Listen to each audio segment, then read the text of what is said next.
নমস্কার, আমি রতন। একটি সত্যি ঘটনা অবলম্বনে লেখা আমার একটি কবিতা আজকে সকলের কাছে উপহার হিসাবে এনেছি। কবিতার নাম ঘুগনি। চৈত্র মাস, চড়কের মেলা। ছেলেটির খুব আনন্দ। বয়স 12-13 হবে। আনন্দের কারণ কিছু রোজগার হবে বলে। মেলার খুব কাছে বসার জায়গা নেই। রাস্তার উপরে সাদা গণ্ডি কাটা আছে। মেলা কমিটিকে টাকা দিলে তবে সেই জায়গা পাওয়া যায়। দোকান দেবার মতো আয়োজন করার ক্ষমতা নেই। তাই মেলা প্রাঙ্গণ থেকে বেশ খানিকটা দূরে ইলেকট্রিক পোস্টের গায়ে নর্দমার কাছে একটি জায়গা আছে, যেখানে চট পেতে বসা যায় মায় বেটায়। ভোর থেকে আয়োজন চলছে। সকালেই মটর কড়াই ভিজিয়ে দিয়েছে মা।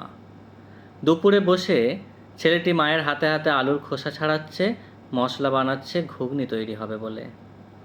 বিকালের মধ্যে 1 গামলা ঘুগনি তৈরি করে মায় বেটায় চলল মেলার পথে।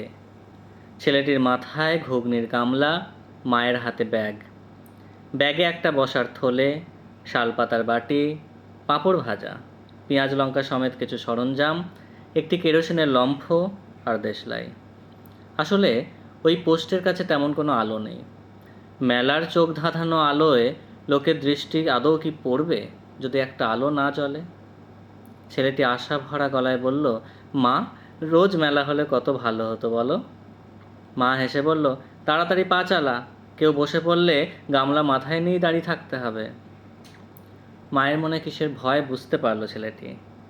পা চালিয়ে পৌঁছালো সেই পোস্টের সামনে। খালি জায়গা দেখে সে কি আনন্দ ছেলেটির। চট পাতা হলো, গামলা রাখা হলো, সাজিয়ে রাখা হলো পাঁপড় আরও বাকি সব কিছু। লম্ফ জ্বালা হলো। ঘুগনি 1 টাকা বাটি, পাঁপড় 1 টাকা। খরিদ্দারের অপেক্ষায় অনেকক্ষণ বসে থাকার পর একজন এসে বলল, কিরে খোকা, দে 1 বাটি ঘুগনি দে। ছেলেটির মুখে অদ্ভুত প্রসন্নতা। মায়ের মুখের দিকে মৃদু হেসে তাকালো। মায়ের ইশারায় ছেলেটি নিজের হাতে ঘুগনি ভরে দিল বাটিতে। লোকটি বলল, 1 টাকায় এত ঘুগনি দিলে পুরো লোকসান হবে যে। ছেলেটিও হাসলো, মাও হাসলো, লোকটিও হাসলো। লোকটি টাকা দিয়ে মৃদু হেসে বলল, ঘুগনিতে কেরোসিনের গন্ধ আছে। কথার মধ্যে কোনো অভিযোগ নেই, তবুও ছেলেটির মুখ ভার হলো। চেখে দেখল, 2 চোখ জলে ভরে উঠল।